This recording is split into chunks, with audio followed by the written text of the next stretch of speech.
विभिन्न खेलकूद प्रतियोगिताओं में विजेता व विजेता रहे खिलाड़ियों का शनिवार को श्री रघुनाथ स्कूल की खेल मैदान में अभिनंदन किया गया। इस स्कूल की छात्रा दनिका कड़ेल, छवि कटारिया, इशिका मारोटिया, सूर्य मारोटिया, कुमकुम सोनी, करण पारेख, पार्थ शर्मा, राजवीर सोनू एवं भूमिका का अतिथियों द्वारा सम्मान किया गया। उक्त सभी विद्यार्थियों ने बैडमिंटन, कबड्डी, रोल बॉल एवं ताइक्वांडो की जिला व राज्य स्तरीय प्रतियोगिता में उत्कृष्ट प्रदर्शन कर स्कूल का नाम गौरवान्वित किया है। इस अवसर पर पूर्व पालिका अध्यक्ष संतोष कुमार इंदौरिया व स्कूल विकास समिति के अध्यक्ष इंद्राज कीचड़ ने कहा कि खेल प्रतिभाओं का सम्मान स्वस्थ परंपरा है तथा इससे अन्य विद्यार्थियों का भी खेलों के प्रति आकर्षण बढ़ता है।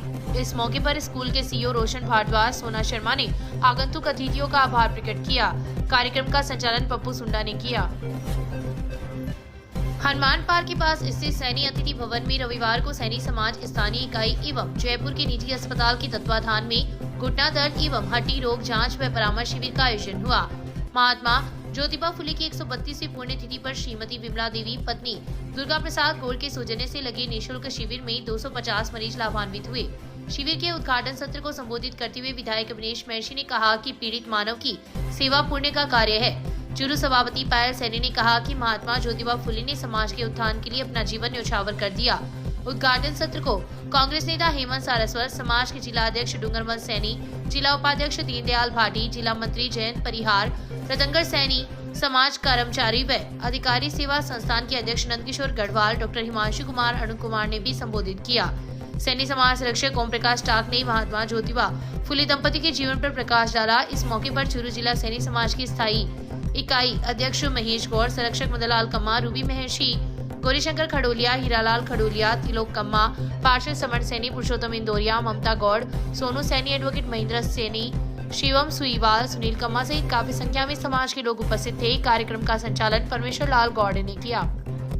विद्या भारती द्वारा कुरुक्षेत्र में 19 नवंबर से 23 नवंबर तक आयोजित प्रांतीय एथलेटिक्स प्रतियोगिता में शहर के आदर्श विद्या मंदिर के खिलाड़ी ने उत्कृष्ट प्रदर्शन किया। टीम प्रभारी दामोदर मंगलहारा ने बताया कि एथलेटिक्स प्रतियोगिता में तरुण वर्ग के छात्र अभिजीत सिंह ने राजस्थान का प्रतिनिधित्व करते हुए ऊंची कूद में कांस्य पदक अर्जित किया है। खिलाड़ी के शनिवार को स्कूल पहुंचने पर उसका माला पहनाकर व मिठाई खिलाकर स्वागत किया गया। इस अवसर पर समिति के व्यवस्थापक रामअवतार शर्मा, प्रधानाचार्य लोकेश कुमार चौमाल, नंदकिशोर तामरायत, नागरमल प्रजापत, दिनेश कुमार तिवारी, श्यामलाल शर्मा, सुरेश गहलोत, पवन कुमार, जीवन सिंह, विनोद कुमार सहित कई लोग उपस्थित थे। संजय लाल वैद माध्यमिक आदर्श विद्या मंदिर के द्वारा संचालित स्वामी विवेकानंद संस्कार केंद्र पर रविवार को मातृ सम्मेलन का आयोजन किया गया। दीप प्रज्वलन एवं सरस्वती वंदना से शुरू हुए कार्यक्रम में जिला संस्कार केंद्र प्रमुख मनीष बैदी, समिति के उपाध्यक्ष ओम प्रकाश जांगीर, प्रधानाचार्य दिनेश शर्मा, सेवा बस्ती की झमकू देवी मंचस्थ अतिथि थी। इस दौरान संस्कार केंद्र के बच्चों ने सांस्कृतिक कार्यक्रमों की प्रस्तुतियां दी। प्रधानाचार्य दिनेश शर्मा ने मंच का परिचय देते हुए विद्या भारती के कार्यकलापों की जानकारी दी। मुख्य वक्ता वेदी ने बालकों को संस्कारित कैसे बनाएं इसके बारे में बताया। इस दौरान उपस्थित महिलाओं से सामान्य ज्ञान के प्रश्न पूछे गए तथा सही जवाब देने वालों को पारितोषिक प्रदान किया गया। वहीं सांस्कृतिक कार्यक्रम में भाग लेने वाले बच्चों को भी सम्मानित किया गया। जांगीर ने आगंतुकों का आभार प्रकट किया। इस अवसर पर बस्ती की 60 महिलाओं सहित प्रभारी ताराचंद शर्मा, दीपक शर्मा, प्रियंका शर्मा, बबीता शर्मा, केंद्र संचालिका कांता शर्मा सहित कई लोग उपस्थित थे। कार्यक्रम का संचालन अमित हरिद्वाल ने किया। जीवन में सुख और दुख दोनों ही भगवान की देन है। जब व्यक्ति के पाप कर्म खत्म हो जाते हैं तो फिर उसके जीवन में सुख ही सुख है। उक्त विचार मावलियों के मोहल्ले में स्थित झीण माता मंदिर में चल रही 7 दिवसीय श्रीमद् भागवत कथा में रविवार को कथावाचक संत राम किशोर शरण महाराज ने प्रकट किए। उन्होंने कहा कि मनुष्य जीवन पुण्य कर्मों से मिलता है, इसलिए इसे हमें व्यर्थ नहीं गंवाना चाहिए। व्यस्तम जीवन में से कुछ क्षण भगवान की भक्ति के लिए भी निकालना चाहिए। इस दौरान कृष्ण जन्मोत्सव भी मनाया गया तथा पूरा पंडाल भगवान कृष्ण के जयकारों से गुंजायमान हो गया। कथा के दौरान कृष्ण जन्म की झांकी भी सजाई गई। महाराज ने कहा कि जब जब धरती पर पाप बढ़ते हैं तब तब भगवान किसी न किसी रूप में अवतार लेकर पाप का अंत कर धर्म की स्थापना करते हैं। कथा के प्रारंभ में मुख्य यजमान विनोद कुमार घोड़ेला दंपति ने व्यासपीठ की पूजा अर्चना की। इस अवसर पर देवकीनंदन निर्मा, पूर्व पालिका अध्यक्ष संतोष कुमार इंदौरिया, पवन रूतला, विशन दयाल बोरीसरिया, नरेंद्र चंवर, सुरेश मुरारका, अशोक वर्मा, मुरलीधर मंडकीरा, जगजीवन राम प्रजापत, श्याम जोशी, महावीर राम गढ़िया, दीनदयाल खीतान, डूंगरदास स्वामी, गोपाल मुरारका, संजय मुरारका सहित काफी संख्या में श्रद्धालु उपस्थित थे। घर में आकर गाली गलौज कर रहे नाबालिग को धक्का देकर निकाल देने की घटना के बाद शराब के नशे में उसने अपने साथी के साथ मिलकर एक व्यक्ति की हत्या कर दी थी। घटना की गंभीरता को देखते हुए पुलिस ने तत्परता से महज 24 घंटे के भीतर ही एक आरोपी को गिरफ्तार तथा एक बाल अपचारी को निरुद्ध किया है। गिरफ्तार आरोपी को पुलिस न्यायालय में पेश करेगी। घटना के अनुसार तहसील के गांव बाबूसर में शराब के नशे में एक नाबालिग गणेश मेघवाल के घर आया तथा उसकी मां को गालियां निकालने लगा। इस दौरान गणेश के चाचा भंवरलाल मेघवाल ने उसे धक्का देकर वहां से निकाल दिया। उसके बाद नाबालिग ने गणेश को फोन कर आज गांव में लाठियां बजने की बात कही। इसके बाद जब भंवरलाल गणेश के घर से अपने घर जा रहा था तो नाबालिग एवं उसके एक साथी विजयपाल मेघवाल ने भंवरलाल पर कुल्हाड़ी व लाठी से वार कर उसे गंभीर रूप से घायल कर दिया। भंवरलाल को गंभीर हालत में बीकानेर ले जाते समय उसकी मौत हो गई थी। घटना को लेकर पुलिस थाना में हत्या का मामला दर्ज हुआ, जिसके बाद पुलिस ने विजयपाल को गिरफ्तार कर लिया तथा नाबालिग को निरुद्ध किया है। अपने घर के आगे झाड़ू लगा रही एक युवती के साथ सरपंच ने अश्लील हरकतें करते हुए इसके साथ छेड़छाड़ की। जब सरपंच को उलाहना दी तो उसने बदनाम करने की धमकी दी। इस आशय का मुकदमा पुलिस थाना में दर्ज हुआ है। पुलिस ने मुकदमा दर्ज कर जांच शुरू कर दी है। पुलिस ने बताया कि रतनगढ़ थाना अंतर्गत एक गांव की युवती ने रिपोर्ट दी है कि वह रविवार की सुबह करीब 7 बजे अपने घर के आगे झाड़ू लगा रही थी। इसी दौरान उसके गांव का सरपंच आया तथा मुस्कुराते हुए पूछा कि सर्दी में अकेले क्या कर रही हो और उसके साथ अश्लील हरकत की। जब उलाहना दी तो वह वापस मुस्कुराते हुए युवती के पास आ गया, जिस पर युवती ने उसे धक्का दे दिया। इसके बाद सरपंच ने उसकी चुन्नी खींच ली तथा फिर से अश्लील हरकतें करने लगा। इस दौरान युवती ने उसे कहा कि वह उसकी बेटी के समान है। इसी दौरान युवती की बहन बाहर आ गई, जिस पर उसने भी सरपंच को उलाहना दी।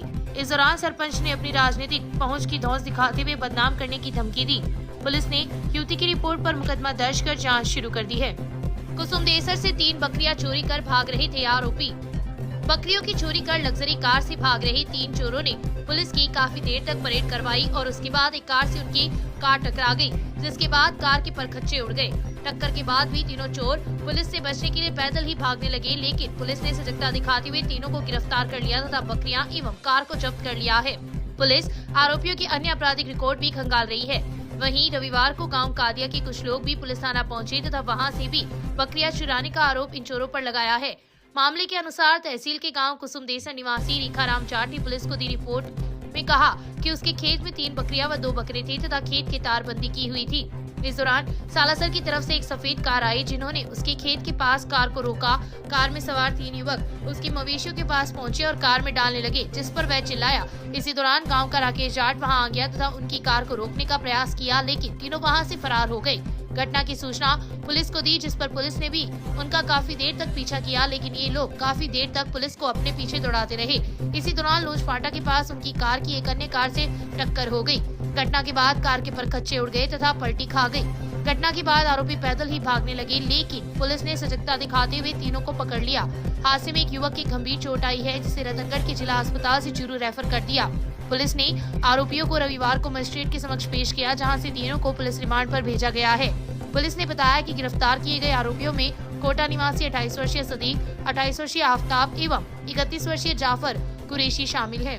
कुसुमदेसर के पास खेत में से 3 लड़के 3 बकरियों को चोरी करे, एक सफेद रंग की कार में डाल कर रतनगढ़ की तरफ भाग गए हैं, जिस पर हाईवे मोबाइल के सहयोग से लोजफाटा के पास नाकाबंदी की गई। ड्राइवर ने बहुत ही तेज गति लापरवाही से चला करके गाड़ी को एक सालासर की तरफ से आ रही गाड़ी में टक्कर मार दी। टक्कर मारने से चोरों की कार है वो पलट गई। चोर कार में से कूद कर भागने लगे, जिसको हमारा ही जो मेरे साथ मुलाजमान थे उनके सहयोग से उनको काबू में कर नाम पता पूछा तो तीनों ने अपने नाम बताए।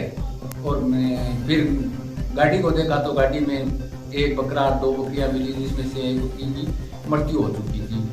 एक्सीडेंट में चोरों के चोटें आ गई थी, उनका मेडिकल मुआयना करवाया। मुलजमानों से अन्य जो बकरियों की चोरी की गई है उनके समझ में गत दिनों सड़क दुर्घटना में चाचा की मौत के बाद अवसाद में आई 17 वर्षीय छात्रा ने फांसी लगा ली थी। उपचार के दौरान बीकानेर अस्पताल में उसने दम तोड़ दिया। पुलिस ने मृतका के रिश्तेदार गोपीराम जाट, रतनगढ़ वार्ड संख्या 3 रतनगढ़ की रिपोर्ट पर मर्ग दर्ज कर लाश का पोस्टमार्टम करवाकर रविवार को शव परिजनों को सुपुर्द कर दिया। गोपीराम ने पुलिस को दी रिपोर्ट में उल्लेख किया है कि उसके चाचा के बेटे भाई विनोद की पुत्री 17 वर्षीय राधा चूरू कॉलेज में अध्ययनरत थी। गत दिनों हुई सड़क दुर्घटना में उसके चाचा सुभाष की मृत्यु होने के बाद वह मानसिक रूप से तनाव में थी। इसी के चलते उसने 25 नवंबर की दोपहर अपने घर के कमरे में फांसी लगाकर आत्महत्या करने का प्रयास किया। उस समय परिजनों ने उसे संभाल लिया तथा गंभीर हालत में उसे रतनगढ़ के जिला अस्पताल लेकर आए, जहां डॉक्टरों ने प्राथमिक उपचार के बाद बीकानेर रेफर कर दिया। बीकानेर में उपचार के दौरान छात्रा की मौत हो गई, जिसके शव का रविवार को पोस्टमार्टम हुआ है।